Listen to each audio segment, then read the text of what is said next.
তোমার উপর অবধারিত করে নাও দীর্ঘ নীরবতা, দীর্ঘ সময় চুপ করে থাকার বিষয়টা তোমার উপর অবধারিত করে নাও।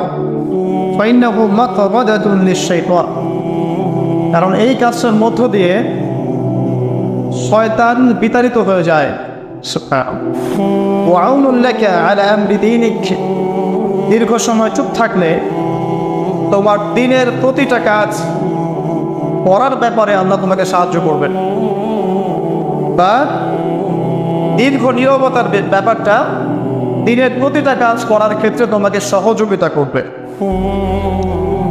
খুঁজতো, আমি বললাম জিদনি ইয়া রাসূলুল্লাহ, ইয়া রাসূল সাল্লাল্লাহু আলাইহি ওয়াসাল্লাম আমাকে আরো বাড়িয়ে দিন, আরো কিছু বলুন, আরো কিছু ওসিয়ত করুন। ক্বালা, তিনি বললেন ইয়াকা ওয়া কাসরাতাদ দাহিক,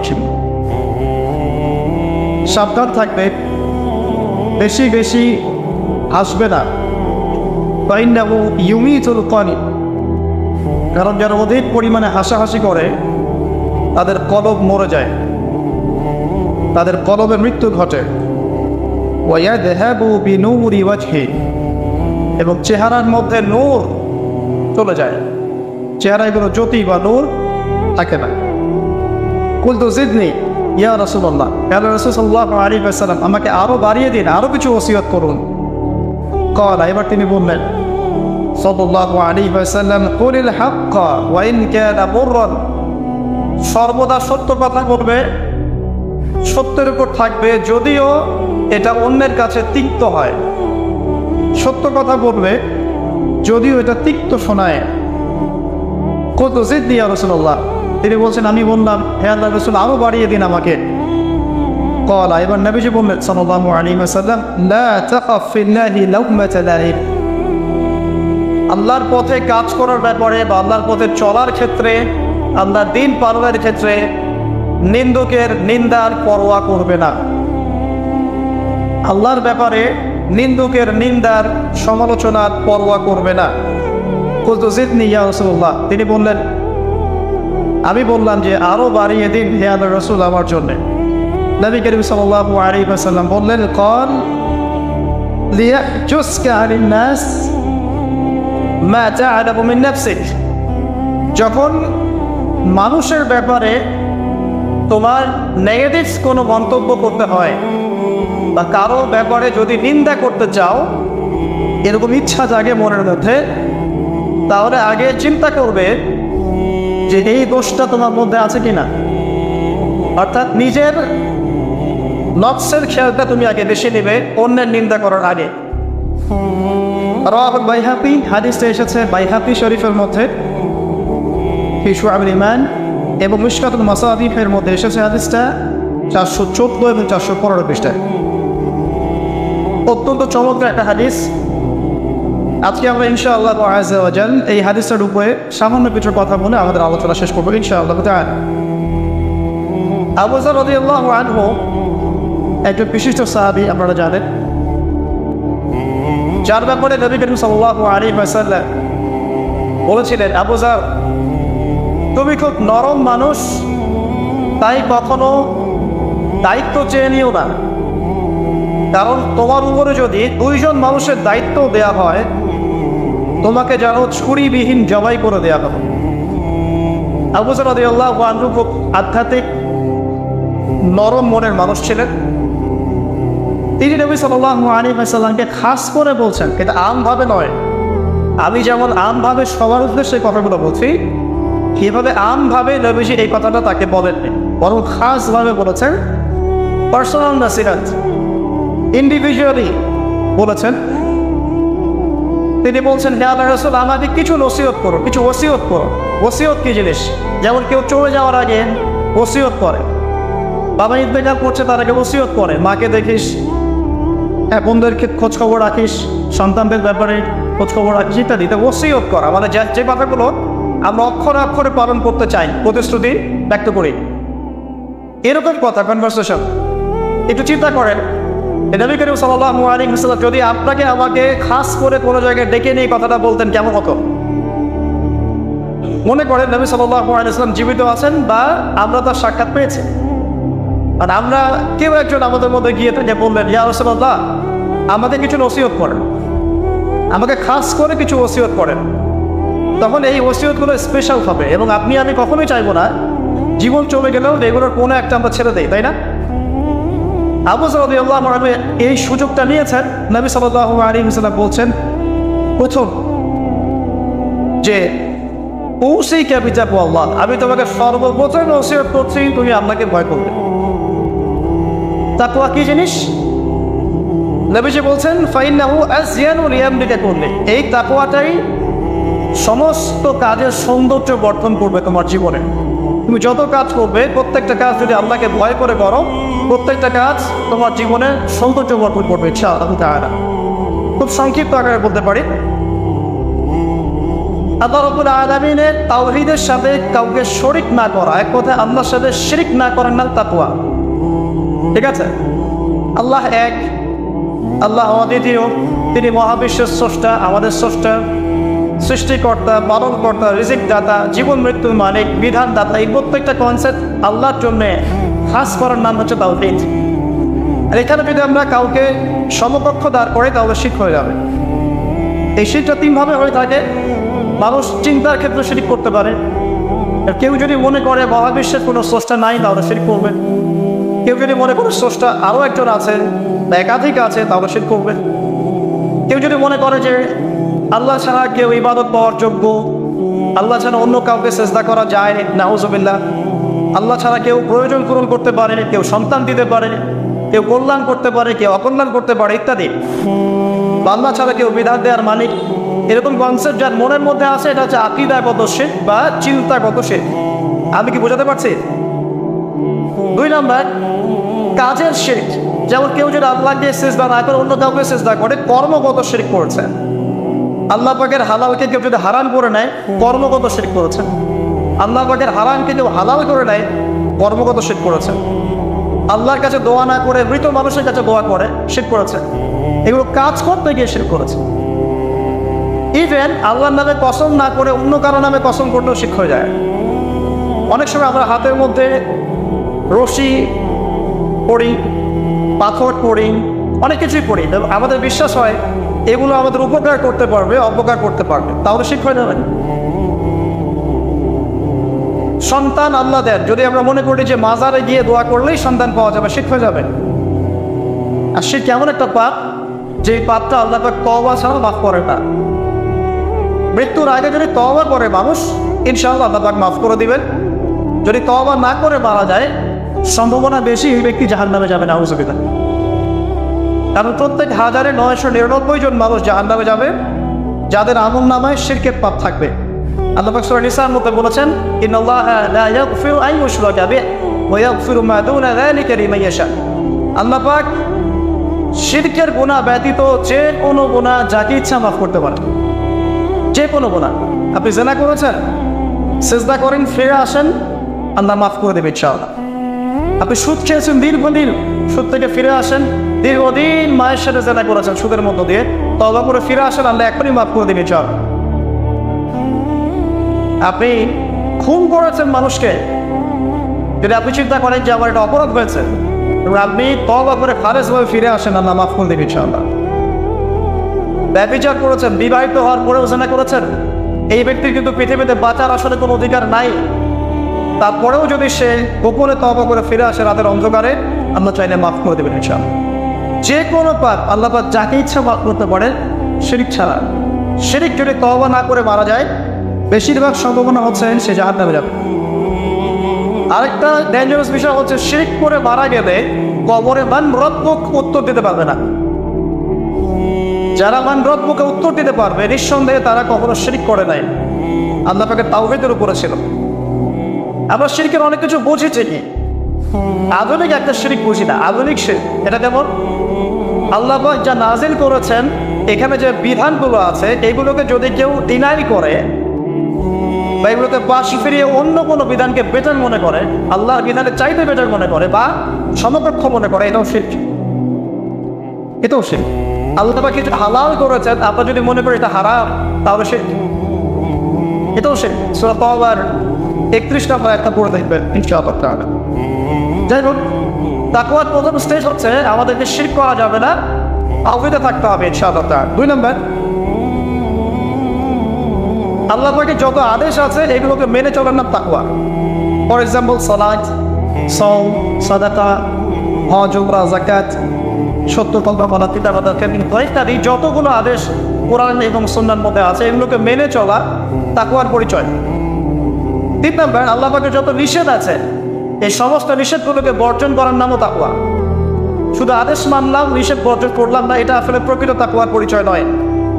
আজকে আমরা মাশাআল্লাহ সবাই সালাত পড়েছি, কালকে সকালে যদি আবার শরীরের প্ল্যান করি আমার মধ্যে তাকওয়া আসলে নাই। আমি ধর্মীয় জীবনে পাক্কা মুসল্লি হলেও অর্থনৈতিক জীবনে পাক্কা সুৎখোর থেকে গেছে। এই অবস্থা যদি তওবা না করে মারা যায়, মায়ের সাথে জেনার অপরাধ নিয়ে কিয়ামতের মাঠে উঠবে ইনশাআল্লাহ।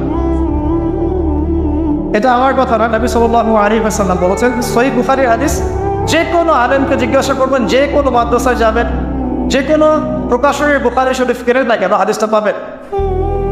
যে ব্যক্তি 1 দিরহাম সুদ খেলো সে যেন 36 বার জেনা করলো। আপনি যদি জানেন যে আপনার ক্লোজ কোনো ফ্রেন্ড বা আত্মীয় বা বইয়েবার সে জেনা করে বেড়ায় বা মেয়েদের সাথে একাধিক মেয়ের সাথে তার সম্পর্ক আছে, ইনলিগাল রিলেশনশিপ, আপনি নিশ্চয়ই তার থেকে সম্মানের দৃষ্টিতে তাকাবেন না, তাকাবেন? আখিরুজ্জামান এমন একটা যুগ যেখানে সুদ থেকে বাঁচা সো ভেরি ডিফিকাল্ট।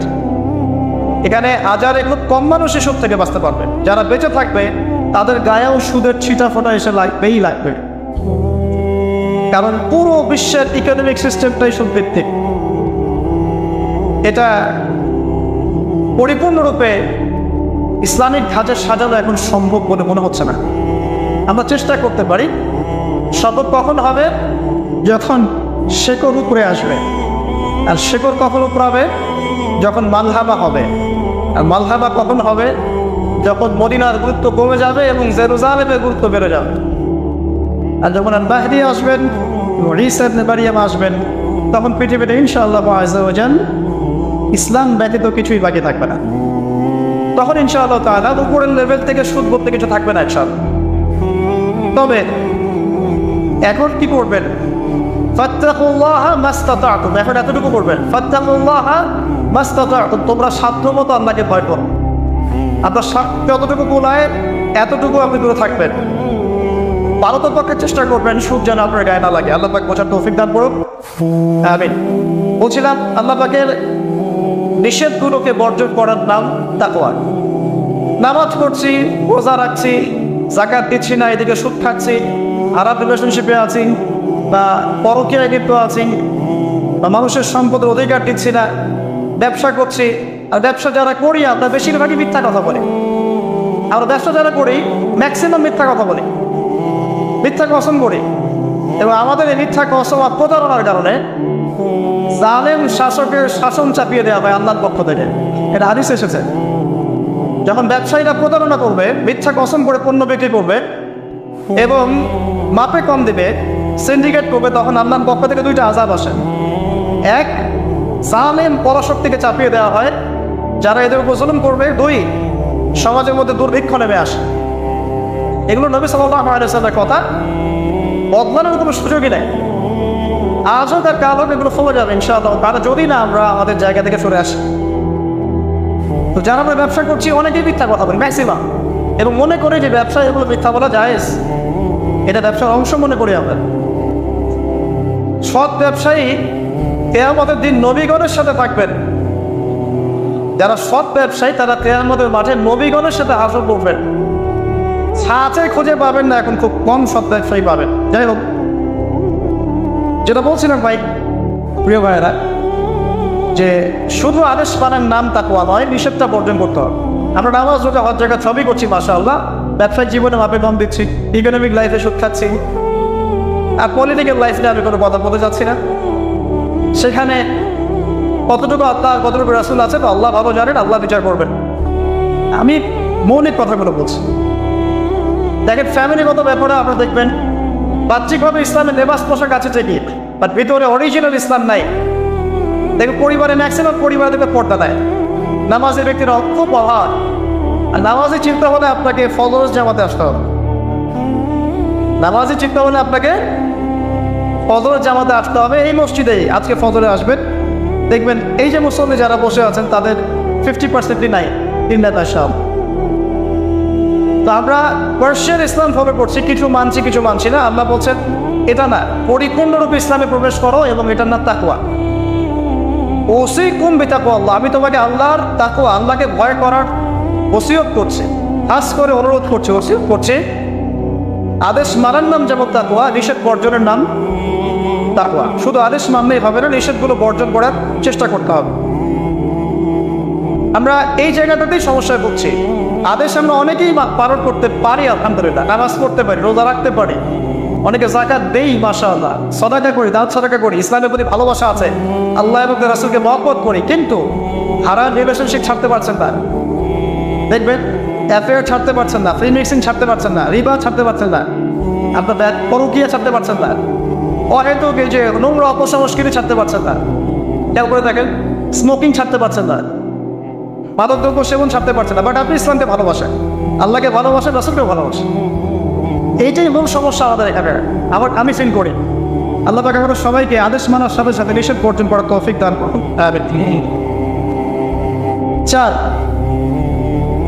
আল্লাহ রাব্বুল আলামিনকে হাজির এবং নাজির জানার নাম তাকওয়া। হাজির নাজির কেমন? যে আমার জীবনের প্রতিটা স্টেপ আল্লাহ পাক দেখছেন এবং শুনছেন।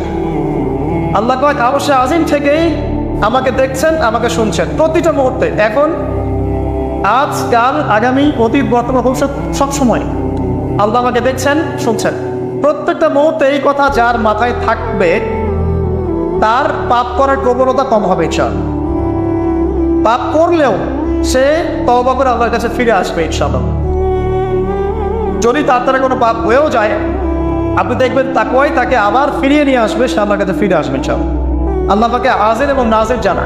এর আরেকটা নাম আছে, সেটা হলো ইহসান। কি নাম? হাদিসে জিবরিল নামে একটা হাদিস আছে, সহিহ মুসলিমের 9 নম্বর হাদিস, আর মিশকাতুল মাসাবিহ 2 নম্বর হাদিস। ইহসান কি? জিবরাইল আলাইহিস সালাম নবী সাল্লাল্লাহু আলাইহি ওয়াসাল্লামকে জিজ্ঞাসা করেছিলেন। তিনি বলছেন, আন তা'বুদাল্লাহা কাআন্নাকা তারাহু ফা ইন লাম তাকুন তারাহু ফা ইন্নাহু ইয়ারাক। তুমি এমন ভাবে আল্লাহর ইবাদত করবে যেন তুমি আল্লাহকে দেখছো। ওয়া ইন লাম তাকুন তারাহু ফা ইন্নাহু ইয়ারাক, এবং তুমি যদি আল্লাহকে দেখতে না পাও, তুমি সবসময় মনে রাখবে আল্লাহ পাক তোমাকে দেখছেন। এই কনসেপ্টটার নাম হচ্ছে ইহসান, যেটা আমাকে তাকওয়া দিবে। ইহসান থাকে আমলের মধ্যে। নামাজ পড়ছি, দেখবেন আমাদের মনোযোগ বেশিরভাগেরই কিন্তু থাকে না। আল্লাহ ভালো জানেন, আমি আপনাদের পার্সোনাল ব্যাপারে ইন্টারফেয়ার করতে যাচ্ছি না, বাট আমার মনে হয় বেশিরভাগ মানুষের থাকে না। কারণ বেশিরভাগ মানুষই তো নামাজে যা পড়ছি তার অর্থ জানি না। যখন আপনার সন্তান অসুস্থ হয়েছিল, আপনি হাত উঁচু করে আল্লাহর কাছে কান্নাকানি করেছেন, তখন আপনার চোখ দিয়ে পানি পড়েছে, কারণ আপনি যা চেয়েছেন ফিল করে বলেছেন আল্লাহর কাছে, আপনার চোখ দিয়ে পানি পড়েছে। কতদিন আপনি নামাজের সেজদায় কাঁদতে পেরেছেন? আমি কাঁদতে পেরেছি, ভাবতে হবে। কাঁদতে না পারার কারণ কি? কারণ হচ্ছে আমি নামাজে যা পড়ি তার কিছুই বুঝি না। আমার কাছে নামাজ একটা ফিজিক্যাল এক্সারসাইজের মতো হয়ে গেছে। সরি ফর মাই ল্যাঙ্গুয়েজ, আমি কোনো কিছুকে অবমাননা করতে যাচ্ছি না, অনেক ব্যাপারটা এরকমই হয়ে গেছে। তার হলো বাহ্যিকতা নিয়ে আমরা বেশি ব্যস্ত। হাত কোথায় বাঁধতে হবে? নাভির নিচে না বুকে? তারপরে রফুল এদান করতে হবে কি না, পাইবা লাগাবো কি লাগাবো না, আমি জোরে না আসতে বাহ্যিক বিষয় নিয়ে বেশি ব্যস্ত।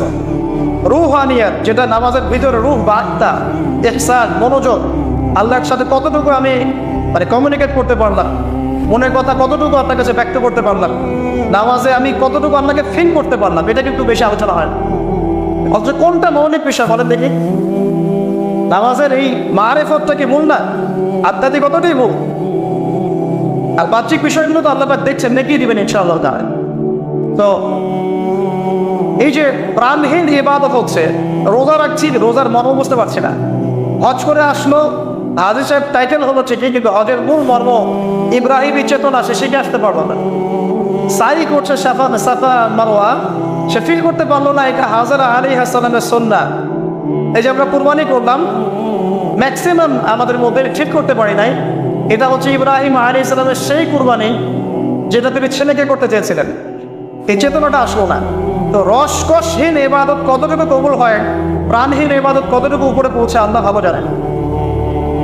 তো যে বিষয়টা নিয়ে এই কথাটা বললাম, ইনসান হচ্ছে সেই জিনিস যেটা আমাকে মনে করাবে আমি আল্লাহকে দেখছি, শুনছি, বা আল্লাহ আমাকে দেখছেন এবং শুনছেন। এর জন্য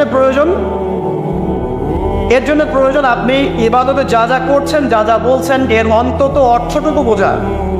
তাহলে আপনার ইনশাআল্লাহ মনের মধ্যে সেই ফিলিংসটা আসবে ইনশাআল্লাহ। তাহলে ফর এক্সাম্পল, আপনি নামাজে দাঁড়িয়ে পড়ছেন وَنُنَزِّلُ مِنَ الْقُرْآنِ مَا هُوَ شِفَاءٌ وَرَحْمَةٌ لِلْمُؤْمِنِينَ وَلَا يَزِيدُ الظَّالِمِينَ إِلَّا خَسَارًا। এই আয়াতের অর্থ কতজন জানেন একটু হাত উঁচু করে দেন। যারা জানেন তারা যদি আয়াতটা কোরআনে নামাজের মধ্যে পড়েন তারা মনোযোগ বেশি পাবেন, স্বাভাবিক। অর্থ হচ্ছে কোরআন আমরা নাজিল করেছি, এই কোরআনের মধ্যেই আছে শিফা বা আরোগ্য এবং মুমিনদের জন্য রহমত। যখন আপনি বুঝতে পারলেন তখন কি নামাজে মনোযোগ পারবে না? সুবহান রাব্বিয়াল আ'লা বলছেন, সর্বোচ্চ আমার রব, আমার সর্বোচ্চ সুউচ্চ, তখন আপনার মনোযোগ পারবে না? আত্তাহিয়াতুতে আপনি কি পড়ছেন, দরুদে কি পড়ছেন, দোয়া মাসুরে পড়ছেন আল্লাহুম্মা ইন্নী যালামতু নাফসি যুলমান কাসীরা, আমি আমার নফসের উপর প্রচুর জুলুম করেছি। তখন কি ফিলিংস হয় যে জুলুমের এখানে স্বীকারোক্তি দিচ্ছি আমি? কারণটা একটাই কারণ, কথা বললে অনেক সময় যাবে, আমার আরো কিছু বলার আছে, যে অর্থটা বুঝতে পারছি না। অর্থ না বুঝলে আপনি রসকসহীন প্রাণহীন ইবাদত করবেন। অর্থ বোঝাটা কি অপরাধ? অর্থ বুঝলে কি আপনি আলেম ওলামা থেকে সরে যাবেন, দূরে সরে যাবেন? আর সবকিছুর অর্থ তো আপনি ব্যাখ্যাটা বুঝতে পারবেন না। তখন আপনি আলেম ওলামার কাছে আসবেন, এসে জিজ্ঞাসা করবেন, ব্যাখ্যা জেনে নেবেন, সিম্পল। তো অর্থ অনুধাবন করলে ইনশাআল্লাহ তাআলা আপনার ইনসান বাড়বে, যেটা আমাকে তাকওয়ার দিকে নিয়ে আসবে। ইনসান মানে আল্লাহকে হাজির নাজির ভেবে ইবাদত করা। আরেকটা বিষয়, ইবাদতের মধ্যে ধীরস্থিরতা আনতে হবে, তাড়াহুড়া বন্ধ করতে হবে। তাড়াহুড়া বন্ধ করলে পরে দেখবেন ইবাদতের মধ্যে স্বাদ পাচ্ছে ইনশাআল্লাহ। দুনিয়াবি হ্যাসেল, দুনিয়াবি যে ব্যস্ততা, এগুলো কমিয়ে আনতে হবে, তাহলে দেখবেন ইবাদতের স্বাদ পাচ্ছেন ইনশাআল্লাহ। প্রত্যেকটা ইবাদতের পটভূমি জানতে হবে, যে নামাজ আমি কি জন্য পড়ি, কোথায় গিয়ে ফরজ হয়েছিল, কোরবানি কেন দিব, কোরবানির ইতিহাসটা কি, হজ যে আমি করবো ঘটনাগুলোর পিছনের গল্পগুলো কি, এগুলো না জানলে আপনি ইবাদতের স্বাদ পাবেন না। তো এই জিনিসগুলো একটু টাচ দিলাম। আল্লাহ পাক আপনার সবাইকে ইনসানের সাথে ইবাদত করার তৌফিক দান করুন, আমিন। তো প্রথম ওসিয়ত করছেন নবী সাল্লাল্লাহু আলাইহি ওয়াসাল্লাম আবু যর রাদিয়াল্লাহু আনহুকে, তুমি আপনাকে ভয় করবে, এটা তোমাকে সমস্ত আমল সুন্দর করে দেবে ইনশাআল্লাহ, সৌন্দর্যমণ্ডিত করে দেবে। তাকওয়া মানে আমরা জানলাম আল্লাহর সাথে শিরক না করা, তাওহীদের উপর থাকা। 2, আল্লাহ পাকের আদেশগুলোকে মেনে চলার চেষ্টা করা। 3 নাম্বার, একই সাথে অ্যাট দ্য সেম টাইম আল্লাহ পাকের নিষেধগুলোকে বর্জন করা। 4, আল্লাহ পাককে হাজির এবং নাজির জান, আল্লাহ পাক আমার প্রতিটা কাজ দেখছেন, শুনছেন, এবং এগুলোর জন্য আল্লাহ পাক আমাকে জবাবদিহি করাবেন, কোনো সন্দেহ নাই, জবাবদিহি করাবেন। তো বিদায় হজের ভাষণে নবী সাল্লাল্লাহু আলাইহি ওয়াসাল্লাম বলেছিলেন, এই তাকওয়ার কথাই বলেছেন। তিনি বলেছিলেন সাল্লাল্লাহু আলাইহি ওয়াসাল্লাম যে আজকে থেকে আরবের উপর অনারবের কোনো ভেদাভেদ নাই, সাদার উপর কালো, কারোর উপর লালের কোনো ভেদাভেদ নাই।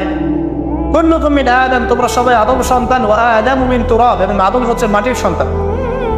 ইল্লা তাকওয়া, শুধু তাকওয়া ব্যতীত, যার মধ্যে আল্লাহ ভীতি যত বেশি, সে আল্লাহর কাছে তত বেশি মর্যাদা সম্পন্ন।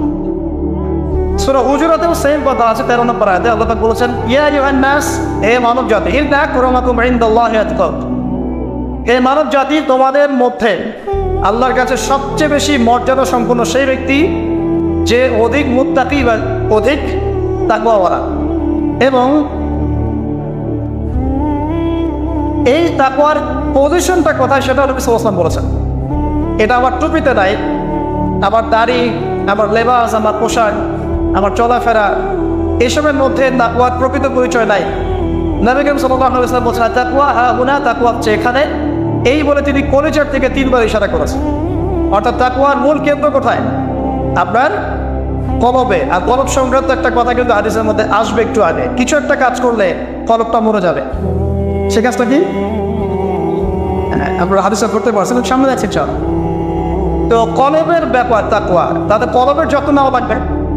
আপনার দেহের যেমন যত্ন নেই, পোশাকের যত্ন নেই, পরিবারে থাকতে পছন্দ করি, বাড়ি ঘর চকচকা রাখতে পছন্দ করি, তাই না? তো তাহলে কলবটাও পরিষ্কার করার চেষ্টা করতে হবে। কি করলে কলবের যত্ন হবে। তার কথা এই হাদিসে আছে, একটু সামনে যাচ্ছি চল।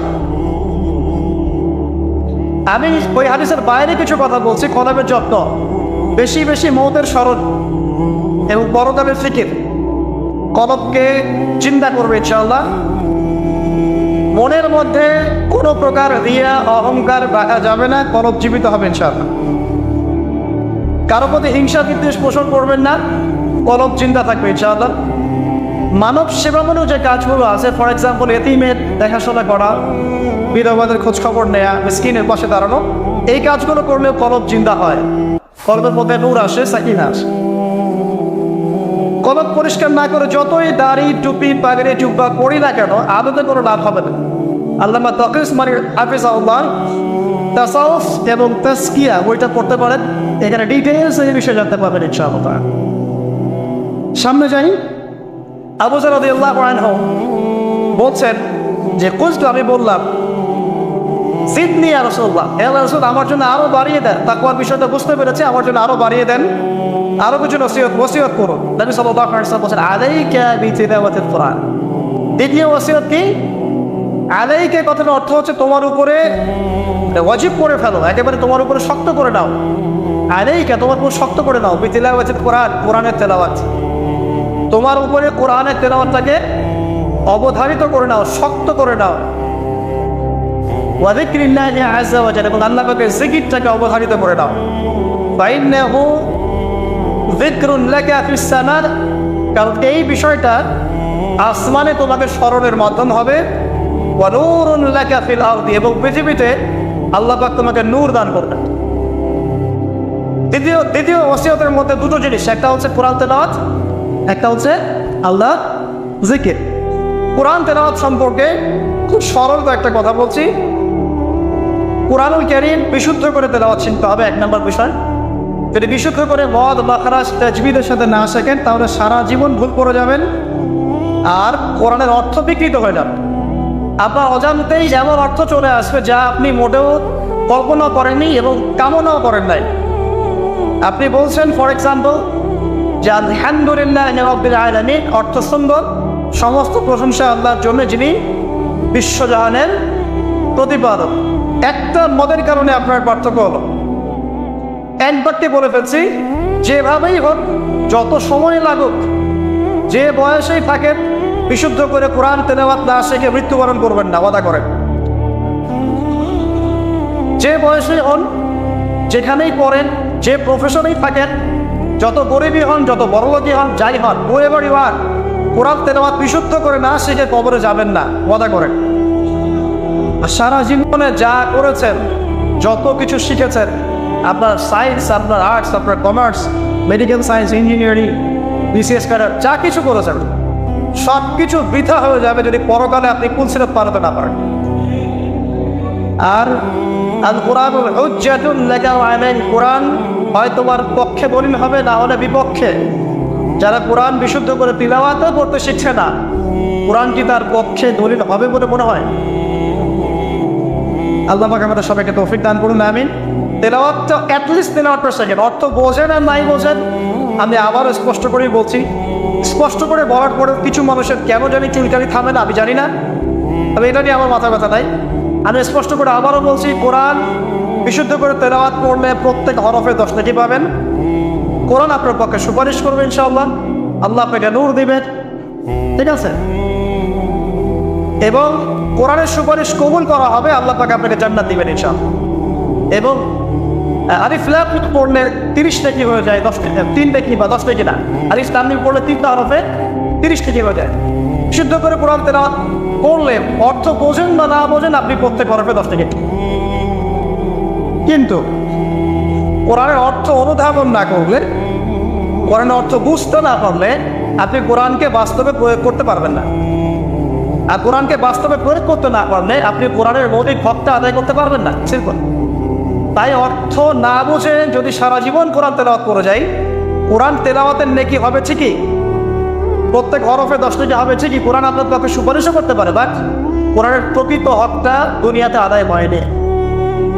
কোরআন নাযিল করা হয়েছে যাতে মানুষ উপদেশ গ্রহণ করে, তাদাব্বুর করে, ফিকির করে, এটা নিয়ে গবেষণা করে এবং এর মধ্য দিয়ে মানুষ যেন পথ খুঁজে পায়। এই কারণে আপনার স্কুল কলেজ ইউনিভার্সিটিতে যা পড়ছেন এগুলো দিন ফার্সি ভাষায় হতো বা টার্কিশ ভাষায় হতো বা রাশিয়ান ভাষায় হতো এবং আপনি এগুলো অর্থ জানেন না, শুধু পড়ে তারা মুখস্থ করেন, তাহলে কি আপনি আদৌ পরীক্ষায় পাস করতে পারবেন? প্রশ্ন উত্তর দিতে পারবেন?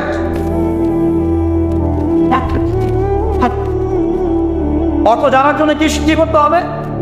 অর্থ জানার জন্য আরবি ব্যাকরণের মৌলিক বইগুলো শিখতে হবে। আরবি ব্যাকরণের মৌলিক বইগুলো আপনাকে পড়তে হবে। মাদ্রাসায় চেষ্টা করবেন, মাদ্রাসার যে আলেম ওলামারা আছে তাদের কাছে পড়ে থাকতে হবে, আরবি ভাষা শিখতে হবে। এগুলো যদি খুব ডিফিকাল্ট মনে হয় সেক্ষেত্রে আপনি কমপক্ষে একটা বিশুদ্ধ তাফসীর কিনবেন, কিনে আপনি কোরআন নিয়মিত অর্থ সহ পড়বেন। তবে এতটুকু পড়াশোনা করে কখনো নিজেকে মুফতি ভাববেন না, ফতোয়াবাজি শুরু করবেন। এটা গুরুত্বপূর্ণ নসিহত, কারণ অনেকে আবার অর্থ পড়ে ফতোয়া দেওয়া শুরু করে। একজন কোরআন পড়ে আমাকে বলেছিল যে কোরআনে তো 5 ওয়াক্ত নামাজই পেলাম না, 2 ওয়াক্ত নামাজ পাচ্ছি। এই যে ফজর, যোহর, আসর, মাগরিব, ইশা সিরিয়ালে তো কোথাও দেওয়াই নাই, কেন নামাজ পড়ে? একজন কোরআন পড়েই বলছে, অর্থ পড়েই বলছে যে কোরআনে তো হাদিস মানার কোনো দলিল পেলাম না, কোরআনে কোথাও বলা হয়নি যে হাদিস মানো, এরকম বলছে। আমি যে প্রথমে আয়াত তেলাওয়াত করলাম, ওয়া মা আতাকুমুর রাসূলু ফাখুযুহু, রাসূল সাল্লাল্লাহু আলাইহি ওয়াসাল্লাম যা দিয়েছেন তা গ্রহণ কর। সূরা তাওবা, সূরা হাশরের 7 নম্বর আয়াত। ওয়া মা নাহাকুম আনহু ফাত্তাকু, এবং রাসূল যাদেরকে নিষেধ করেছেন তাদেরকে, তো এই রাসূলের আদেশ নিষেধ মানার জন্য হাদিস লাগবে না? তার কোরআন পড়ে হাদিসে বলে না পাওয়ার কারণ কি? কারণ সে খালি কাট পেস্ট প্রোটেস্ট্যান্ট ভার্সনে কোরআন পড়েছে, অর্থটা তাফসীরটা সে কেটে দেখে নেয়। অর্থ পড়ে উৎসাহিত করছি, তবে ফতোয়াবাজি করতে যাবেন না। আপনি যেটা বুঝবেন না আলেম ওলামার কাছে গিয়ে অবশ্যই জিজ্ঞাসা করে অর্থ ব্যাখ্যা জেনে নেবেন। তোমরা জ্ঞানী থেকে জিজ্ঞাসা করবে যদি সে বিষয়ে তোমাদের জ্ঞান না থাকে। তো আবু যর রাদিয়াল্লাহু আনহু কে নবী সাল্লাল্লাহু আলাইহি ওয়াসাল্লাম বলছেন তিলাওয়াত, কোরআন তেলাওয়াতটাকে ওয়াজিব করে নাও নিজের উপরে। তো আমরা কি কমপক্ষে প্রতিদিন একটা করে সূরা পড়তে পারি না ভাই? কমপক্ষে একটা পৃষ্ঠা পড়তে পারি না? যারা আরেকটু বেশি পড়ি 5 পৃষ্ঠা, আরেকটু বেশি পড়ি 10 পৃষ্ঠা। হাফেজে কোরআনে 600 পৃষ্ঠা আছে। এই 600 পৃষ্ঠাকে আপনি 30 পারায় ভাগ করেন, প্রত্যেক পারায় 20 পৃষ্ঠা, এক পারায় 20 পৃষ্ঠা। তো আমি সকালবেলা ঘুম থেকে উঠে নিয়ে অর্ধেক পারা করে পড়তে পারি 10 পৃষ্ঠা। যারা একটু ভালো করে পড়তে পারি, ফ্লুয়েন্সি আছে, তারা 1 পারা করে পড়তে পারি। প্রতিদিন 1 পারা করে পড়লে প্রতি মাসে আপনি একটা করে খতম দিতে পারবেন। আচ্ছা, না পারেন প্রতিদিন 10 পৃষ্ঠা করে যদি পড়েন তাহলে 2 মাসে একটা খতম হবে, পারা যাবে? তাও না পারেন প্রতিদিন 5 পৃষ্ঠা করে পড়েন, 4 মাসে একটা খতম হবে, বছরে 3টা খতম। কম নাকি? অনেক। এতটুকু যদি করেন আলহামদুলিল্লাহ। কোরআন গবেষণা আসার আগে আপনাকে আগে তিলাওয়াত বিশুদ্ধ করে করা শিখতে হবে এবং নিয়মিত তিলাওয়াত করতে হবে, তারপরে গবেষণার বুঝ আল্লাহ পাকের পক্ষ থেকে আসবে ইনশাআল্লাহ। এত সহজে আসবে না। আল্লাহ আমাদেরকে নিয়মিত কোরআন তেলাওয়াত করার তৌফিক দান করুন, আমিন। অনেক কোর্স এখন বের হয়েছে যেগুলোর মধ্য দিয়ে খুব সহজেই কোরআনের অর্থ আপনি শিখতে পারেন। আপনি আরবি ব্যাকরণ শিখতে পারেন, আরবি ভাষা শিখতে পারেন, হ্যাঁ, কোরআনিক গ্রামার শিখতে পারেন, বা বিশুদ্ধ করে মদ মাখরাজের সাথে কোরআন শিখতে পারেন। অনলাইনেও আছে, অফলাইনেও আছে। কীভাবে শিখবেন আমি জানি না, কার কাছে যাবেন আমি জানি না। এতটুকু জানি, আমি আপনাকে ওসিয়ত করতে চাই যে মৃত্যুর আগে কমপক্ষে একটা বার কোরআনটা অর্থসহ পড়েন, আর অবশ্যই বিশুদ্ধ করে কোরআন তেলাওয়াত করতে শেখেন। আপনি যে বয়সেরই হন, যে পেশারই হন, আর যেখানকার মানুষই হন না কেন, আল্লাহ পাক তৌফিক দান করুন। আরেকটা বলা হচ্ছে ওয়া যিকরুল্লাহি আযজা ওয়া জাল, এবং আল্লাহ পাকের জিকির। এই দুটো করলে আসমানে তোমাদের স্মরণ করা হবে এবং জমিনে আল্লাহ পাক তোমাদের নূর দিবেন। আল্লাহর জিকির কি? আল্লাহকে স্মরণ করা। সবচেয়ে সেরা জিকির নামাজ। সবচেয়ে সেরা জিকির কি? নামাজ। তারপরে সেরা জিকির কোরআন তেলাওয়াত। কোরআনকে আল্লাহ পাক জিকির বলেছেন, ইন্না নাহনু নাযালনা যিকরা ওয়া ইন্না লাহু লাহাফিজুন। আমি কোরআনকে বা এই জিকিরকে নাযিল করেছি, আমি একে হেফাজত করবো ইনশাআল্লাহ। এছাড়া জিকির বলতে আমরা আসলে যা বুঝি এগুলো খুব শর্ট করে বললে, প্রত্যেক দিন কিছু মাসনুন দোয়া নেওয়া আছে যেগুলো পড়লে আপনার জিকিরের হকটা আদায় হয়ে যাবে। খুব সহজ। 100 বার সুবহানাল্লাহ বললে 1000 নেকি হবে, পারা যাবে না? এটা আপনি ড্রাইভ করতে করতে পড়তে পারেন, হাঁটতে চলতে পড়তে পারেন, মা বোনরা রান্না বান্না করতে করতে করতে পারেন। এটা যে আলাদা করে ওযু করে বসতে হবে জরুরি না, ওযু শর্তও না। আপনি চলতে ফিরতে কাজটা করতে পারেন, ইস্তেঞ্জা করা বাদ দিয়ে ওখানে বসে বসে আবার এটা করেন, ঠিক আছে? ওকে, 100 বার আলহামদুলিল্লাহ পড়া যাবে না, 100 বার আল্লাহু আকবার পড়া যাবে না, লা ইলাহা ইল্লাল্লাহ 100 বার পড়া যাবে না। খুব সহজ। বা সকালবেলা অ্যাটলিস্ট আপনি একটা বার পড়লেন আয়াতুল কুরসি, একবার পড়লেন সাইয়্যিদুল ইস্তিগফার, সাইয়্যিদুল ইস্তিগফার একবার পড়লে ওই দিন যদি সে ব্যক্তি মারা যায় তাহলে জান্নাত। মাগরিবের ওয়াক্তে পড়ে ফজর হওয়ার আগে যদি মারা যায় জান্নাত ইনশাআল্লাহ। এরকম অনেক দোয়া আছে, আউযু বিকালিমাতিল্লাহি তাম্মাতি মিন শাররি মা খালাক পড়বেন ইনশাআল্লাহ। কোনো অদৃশ্যের অনিষ্ট আপনাকে স্পর্শ করবে না ইনশাআল্লাহ। জিন ভূত, জিন শয়তান, জাদু টোনা, চোখ লাগা, বদনজর কোনো কিছুই কাজ করবে না ইনশাআল্লাহ। এগুলো নিয়ে এখন অনেক রোগী দেখেন না, জিনগ্রস্ত রোগী, সেহেরের রোগী, মাজনুন হয়ে যাচ্ছে, পাগল, মেন্টালি ডিপ্রেসড, মানসিকভাবে। এখন তো বেশিরভাগ মানুষ মানসিক রোগী, ফিজিক্যাল রোগী কম, মানসিক রোগী বেশি। আর এখন এমন এমন জেনারেশন তৈরি হচ্ছে, এরা ক্রেজি, এরা হচ্ছে মানসিকভাবে বিকলাঙ্গ। পরীক্ষা করতে চায়, সবার হাত থেকে স্মার্টফোন কেড়ে নেয়, ইন্টারনেট কানেকশন বন্ধ করে গ্রামে পাঠিয়ে দেয়। 1 মাসের মধ্যে সব পাগল হয়ে দেশে ফিরে আসে, পাগল হয়ে যাবে। ইন্টারনেট কানেকশন নাই, স্মার্টফোন নাই, দেখবেন পাগল, ক্রেজি হয়ে যাবে। যাই হোক, আল্লাহ পাক আমাদেরকে হেফাজত করুন। জিকির বানিয়ে দেন। একটা জিকির আছে, সুবহানাল্লাহি ওয়া বিহামদিহি আদাদা খালকিহি ওয়া রিদা নাফসিহি ওয়া জিনাতা আরশিহি ওয়া মিদাদা কালিমাতিহি। যে ব্যক্তি এটা 3 বার পড়বে, ফজরের পর থেকে নিয়ে সূর্য ওঠা পর্যন্ত বসে বসে যদি আপনার জিকির করতেন, যে নাকি হতো এতটুকু পড়লে সে নাকি হয়ে যাচ্ছে। আপনি যদি প্রতিদিন হজ করতে যান, উমরা করতে যান, ইশরাকের নামাজ পড়বেন, জামাতে ফজর পড়ার পর একটা হজ একটা উমরার নাকি পাবেন। অনেক জিকির আছে, আমি শর্ট করে বলে দিই। ইসমুল মুসলিম একটা বই আছে, কি না? ইসমুল মুসলিম, এই বইয়ের মধ্যে সব জিকির দেয়া আছে, বিশুদ্ধ সনদে আছে, কোনো সমস্যা নেই। এই জিকির আজকালগুলো বাড়িয়ে দেন। আল্লাহ পাক বলছেন আসমানে তোমাকে স্মরণ করা হবে এবং পৃথিবীতে আল্লাহ পাক তোমাকে নূর দান করবে। সব আসমানেও যে স্মরণ করা যায়, এটা তো এখন আপনারা বোঝার কথা। এখন তো এই পিকচারগুলো বের হয়ে আসছে, আপনাকে কত বছর আগের পিকচার দেখানো হচ্ছে না? আচ্ছা, ওখান থেকে পৃথিবীকে দেখতে এরকমই লাগবে।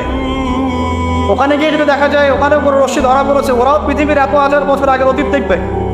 যে সূর্যকে আপনি দেখেন, এটা এখনকার সূর্য নয়। যে সূর্য ডুবছে, যেটা আপনি দেখছেন, এটা ওই সময়ের সূর্য নয়, এটা 8 মিনিট 20 সেকেন্ড আগের সূর্য। আমরা আসলে বর্তমান দেখি না, আমরা অতীত দেখি। আমরা মহাকাশে আসলে বর্তমান দেখি না, অতীত দেখি।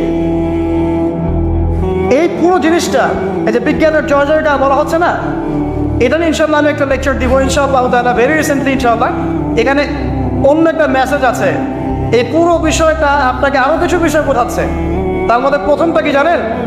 পরকালের অস্তিত্ব। পরকালের অস্তিত্ব এখন বললে জটিল হয়ে যাবে, এদিকে যাচ্ছে না। এই পুরো আবিষ্কারটাই পরকালের অস্তিত্ব আপনাকে বোঝাচ্ছে এবং আল্লাহ পাক যে টাইম ফ্রেমের ঊর্ধ্বে অবস্থান করছেন এটা আমাদেরকে বোঝাচ্ছে। এটার হাদিসও আছে। যা আবিষ্কার করা হয়েছে এগুলো প্রথম আসমানের বিষয়। এরকম আরো 2, 3, 4, 5, 7টা আসমান আছে এবং 7ম আসমানের উপরে আছে মহাসাগর, তার উপর আছে কুরসি, তার উপর আরশে আজিম, তার উপরে আল্লাহ রাব্বুল আলামিন। আল্লাহ পাক এই টাইম ফ্রেমের ঊর্ধ্বে, আল্লাহ পাক সবই অতীত, সবই বর্তমান, সবই ভবিষ্যৎ, এগুলো ঊর্ধ্বে আল্লাহ পাক।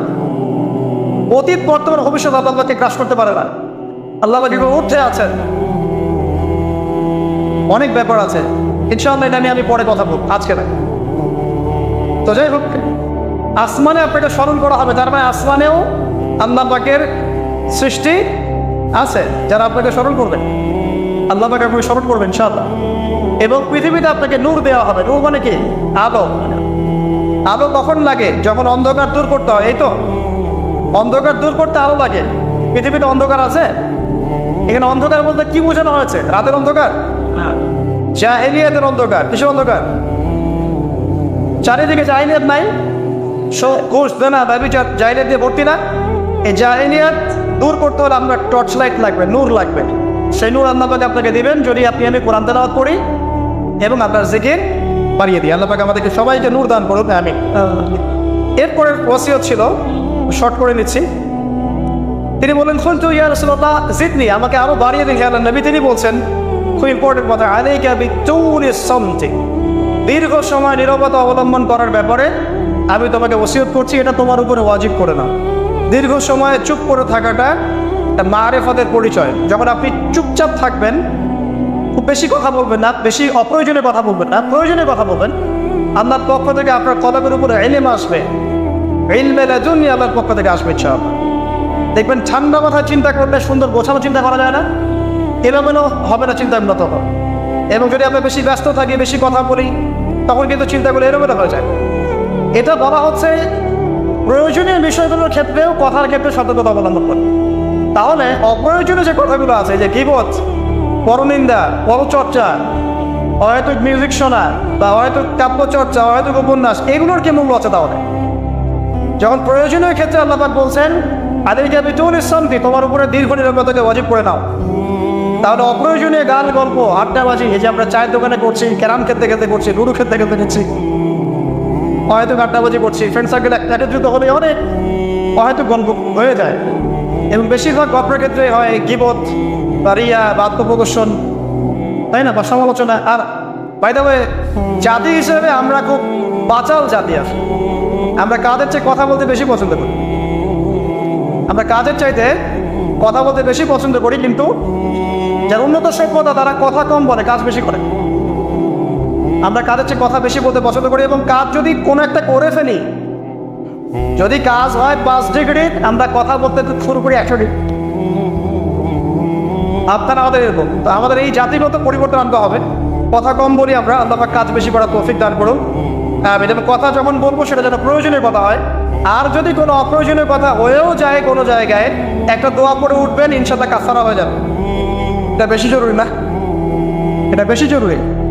তো যখন কোনো জায়গায় বসলেন, অপ্রয়োজনীয় অনেক কথা হয়ে গেছে, ওঠার আগে বলবেন সুবহানাকা আল্লাহুম্মা ওয়া বিহামদিক, আশহাদু আন লা ইলাহা ইল্লা আনতা, আস্তাগফিরুকা ওয়া আতুবু ইলাইক। বাস, আপনার এই বৈঠকে যদি কোনো অপ্রয়োজনীয় কথা হয়ে যায়, আল্লাহ পাক সেটা মাফ করে দেবেন ইনশাআল্লাহ।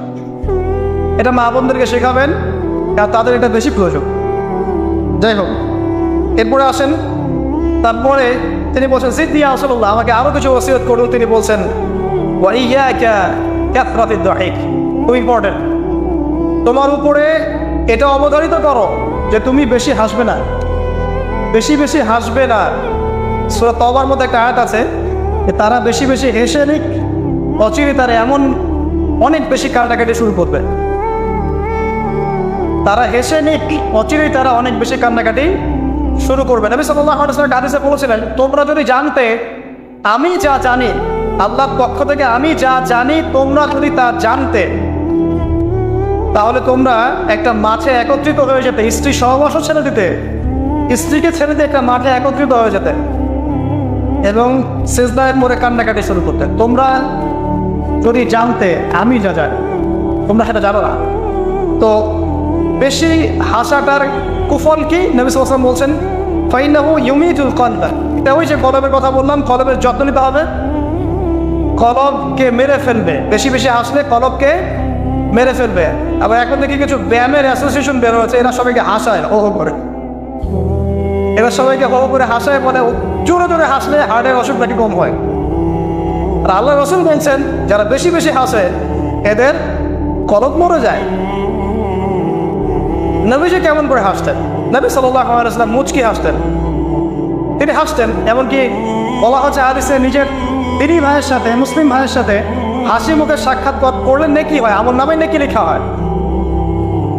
তো হাসবো অবশ্যই, আমরা কখনোই মানে হাসা কমিয়ে দিব না, অবশ্যই হাসবো, তবে অট্ট হাসি না। অট্ট হাসি নিজের হৃদয়টাকে কি করে মেরে ফেলে, মুচকি হাসে। আর নবীজি কখনো কখনো এমনভাবে হেসেছেন যে তার দাঁত দেখা গেছে, এমনভাবেও হেসেছেন, কিন্তু সেটা সংখ্যা খুব কম ছিল। তো আসুন, এর একটা কুফল আছে,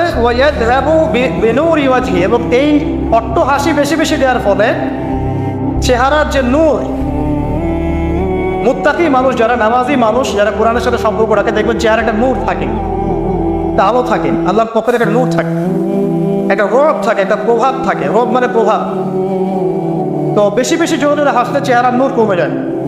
একটু খেয়াল করে দেখবেন, আপনি 5 ওয়াক্ত সালাত জামাতের সাথে পড়ার চেষ্টা করেন, নিয়মিত তাহাজ্জুদে উঠতে অভ্যাস করেন, দেখবেন ফজরের ওয়াক্তের দিকে আপনার চেহারা দিয়ে কিছু একটা নূর বের হচ্ছে। এটা হবে, দেখবেন চেহারাটা নুরানি লাগবে। দেখবেন অনেক ভাই যারা মারা গেছেন, যারা পড়াতে গিয়ে দেখবেন চেহারা নুরানি, চেহারাতে আলো বের হচ্ছে। আর মানুষ যত বেশি পাপ করতে থাকে চেহারার নূর তত কমতে থাকে, চেহারার নূর তত কমতে থাকে। যত বেশি প্রকাশ্য আর গোপন পাপ মানুষ করতে থাকে, চেহারার নূর কমতে থাকে। তবে অনেক নুরানি চেহারার পিছনেও কিন্তু শয়তান থাকে, এটাও মাথায় রাখতে হবে। তো আল্লাহ পাকে প্রকৃত মুত্তাকি বান্দা হওয়ার তৌফিক দান করুন, আমিন। আর দুটো ওসিয়ত তিনি করেছেন, সেটা হলো যে কুলতু জিদনি ইয়া রাসূলুল্লাহ, আমি বললাম ইয়া রাসূলুল্লাহ আমাকে আরো বাড়িয়ে দিন, আরো ওসিয়ত করুন। তিনি বলছেন কুলিল হাক কানা মুরওয়ান, সবসময় সত্য কথা বলবে যদিও এটা তিতা শোনায়, মানুষের কাছে তিক্ত মনে হয়, তুমি সত্য কথা বলবে। আর সত্যের সংজ্ঞাটা আমাদের জানতে হবে। সত্যের সংজ্ঞাটা আমরা যা শিখেছি এটাই চূড়ান্ত সংজ্ঞা নয়। সত্যের ডেফিনেশন হচ্ছে সূরা কাহফের 29 নম্বর আয়াতে আছে। কোন সূরায়? সূরা কাহফ 29 নম্বর আয়াতে আছে। আল্লাহ পাক বলেছেন ওয়াকুলিল হাক্কু মির রাব্বিকুম ফামান শাআ ফালিউমিন ওয়া মান শাআ ফালিয়াকফুর। সত্য সেটাই, আরো করে শোনেন, সত্য সেটাই যা তোমার রবের পক্ষ থেকে নাযিল হয়। যার ইচ্ছা হয় সে মেনে নিক, ঈমান আনুক, যার ইচ্ছা হয় অস্বীকার। ইন্না আতাদনা লিযালিমিনা নারা, আমি জালেমদের জন্য আগুন প্রস্তুত করেছি। ইলা আতিন লায়া।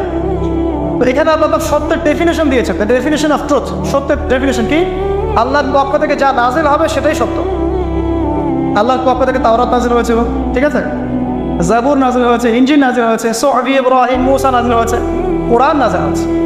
যখন তাওরাত নাজিল হয়েছিল, তাওরাত ওই যুগের জন্য সত্য মিথ্যার চূড়ান্ত মানদণ্ড ছিল। এখন না, কারণ সেটা রহিত হয়ে গেছে। জাবুর ওই যুগের জন্য সত্য মিথ্যার চূড়ান্ত মানদণ্ড ছিল। ইনজিল ওই যুগের জন্য ছিল। যখন থেকে কোরআন নাজিল হয়েছে এবং সুন্নাহ এসেছে, কিয়ামত পর্যন্ত সত্য মিথ্যার এর বাইরে কোনো মানদণ্ড আছে? তবে যে কোনো বুদ্ধি, যে কোনো দর্শন বা ফিলোসফি, যে কোনো স্কুল অফ থট, যে কোনো মতবাদ, যে কোনো বৈজ্ঞানিক আবিষ্কার, যেটাই হোক না কেন, যদি কোরআন এবং সুন্নাহর সাথে মিলে যায়, সাংঘর্ষিক না হয়, সেটাকে মেনে নিতে আমাদের কোনো আপত্তি নেই, ঠিক আছে। কিন্তু যে কোনো বিজ্ঞান বা দর্শন বা যুক্তি বা মানব রচিত কোনো মতবাদ, যেটাই হোক, যে কোনো স্কুল অফ থট বা ফিলোসফিক্যাল থট, এগুলো কোরআন এবং সুন্নাহর সাথে যদি না মিলে, সাংঘর্ষিক হয়, সেক্ষেত্রে এটা না বানাই আপনার আমার উপর ওয়াজিব। এটা সত্য মিথ্যার মানদণ্ড থাকবে না। এখন আমাদের কাজ কি? জাস্ট এগুলোকে মিলিয়ে দেখা কোরআন সুন্নাহর সাথে এগুলো মিলছে কিনা, ব্যাস। ওয়াইন কানা মুররান, যদি সত্য তিতাও হয় তবুও বলতে হবে। যদি চাকরি চলেও যায়, ইমাম সাহেবকে সুদের এগেনস্টে বলতে হবে, বলা শিখতে হবে। ঘুষের এগেনস্টে বলা শিখতে হবে, দুর্নীতির এগেনস্টে বলা শিখতে হবে। ওয়াইন কানা মুররান, যদি তিতাও লাগে, তবে বলার ভাষাটা এগ্রেসিভ হবে না। মানুষকে আঘাত করে বলার ব্যাপারটা ইসলাম সমর্থন করছে না। কিভাবে? ফেরাউনের কাছে নবী মুসা আলাইহিস সালামকে দাওয়াত দিতে পাঠানো হচ্ছে। ফেরাউন হামান, কারুন নাম মনে আছে তো, তাদের কাছে পাঠানো হচ্ছে নবী মুসা এবং তার ভাই হারুন আলাইহিস সালামকে। আল্লাহ পাক এখন তাদেরকে বলছে কি, যাহাবা ইলা ফিরাউন, তোমরা দুজনে ফেরাউনের কাছে যাও, ফাকুলা লাহু কাওলান লাইয়িনা, ফেরাউনের কাছে গিয়ে নরম ভাষায় কথা বলো।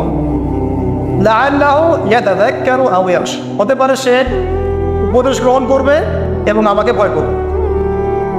তো প্রেজেন্টেশনের একটা ব্যাপার আছে। আল্লাহ নবী মুহাম্মদ সাল্লাল্লাহু আলাইহি ওয়াসাল্লামকে বলছেন যে উদউ ইলা সাবিলি রাব্বিকা বিল হিকমা, তুমি তোমার রবের দিকে মানুষকে ডাকো প্রজ্ঞার সাথে, ওয়া মাউইযাতিল হাসানা, এবং উত্তম উপদেশের সাথে।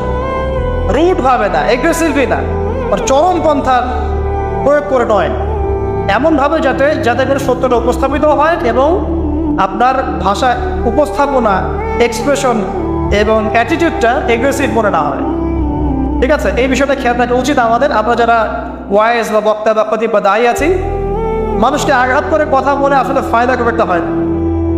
বরং তাকে যদি বুঝিয়ে দেওয়া যায় এবং সত্যটা উপস্থাপন করা যায়, আর আল্লাহ যদি তার তাকদীরে হেদায়েত লিখে রাখেন, ইনশাআল্লাহ সে হেদায়েত পাবেন।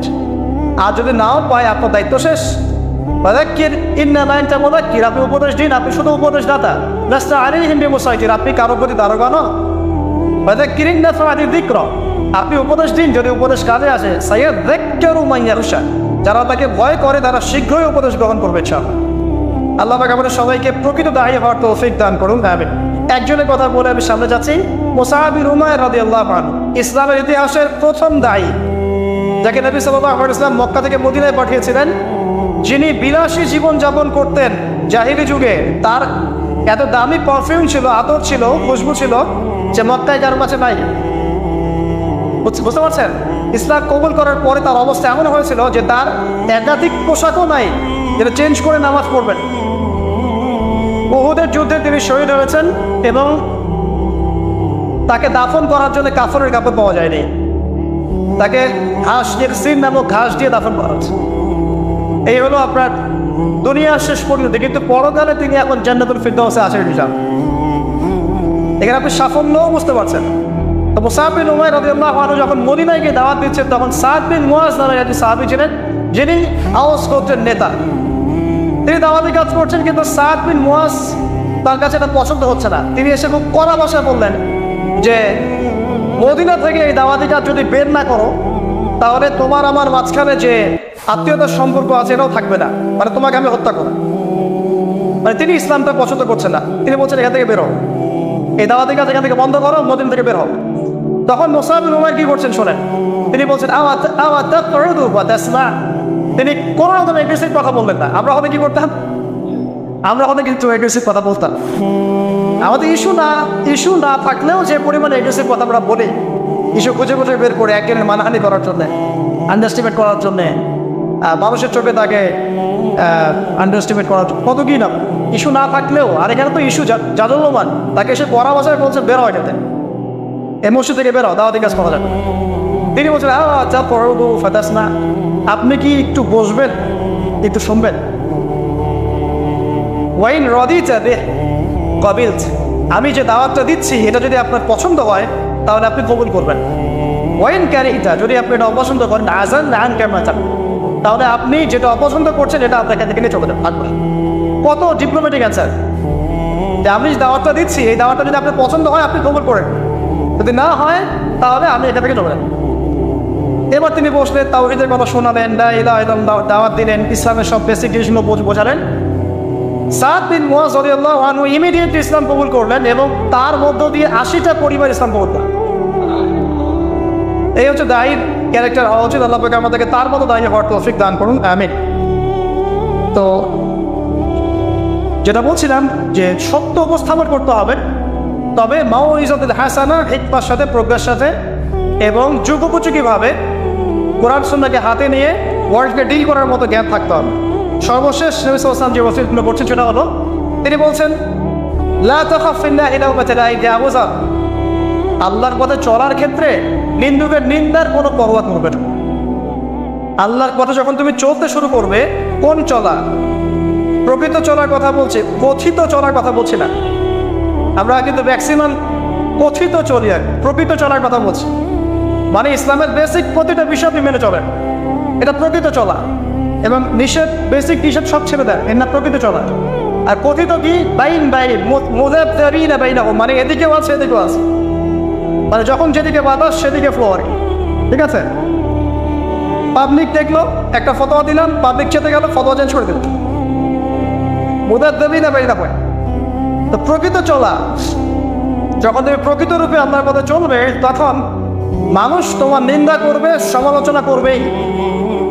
মানুষ নিন্দা করবেই, সমালোচনা করবেই। এটা নবীগণের সুন্নাত। নূহ আলাইহিস সালাম থেকে শুরু করে মুহাম্মদ সাল্লাল্লাহু আলাইহি ওয়াসাল্লাম পর্যন্ত এমন কোনো নবী নাই যাকে তার কওম তিরস্কার করে নাই, বের করে দেয় নাই, অত্যাচার করে নাই। কোনো কোনো ক্ষেত্রে নবীদেরকে হত্যা পর্যন্ত করা হচ্ছে। তো নবীগণের যে নিষ্পাপ কোনো মানুষ আছে, তাহলে তাদেরকে এই ভোগান্তি কেন পোহাতে হলো? তারা কি আমার হচ্ছে অন্য কোনো ইসলাম ফলো করতেন? তাহলে আমরা এমন কোনো ইসলাম ফলো করছি যেটা করলে আমাদের সব ঠিক থাকে, চাকরিও যায় না, পরিবারে সব ঠিক থাকে, এদিকে আমি ব্যবসাও দাম উন্নতি করছি, ঠকাচ্ছি, আবার আমার হজমরাও ঠিক আছে, মাশাআল্লাহ। সো এমন ইসলামের কথা বলা হচ্ছে এখানে, যে ইসলাম পালন করলে পরিপূর্ণ ইসলাম যারা পালন করছে না এরা তখন আপনাকে নিন্দা করবে, সমালোচনা করবে, আপনাকে তিরস্কার করবে।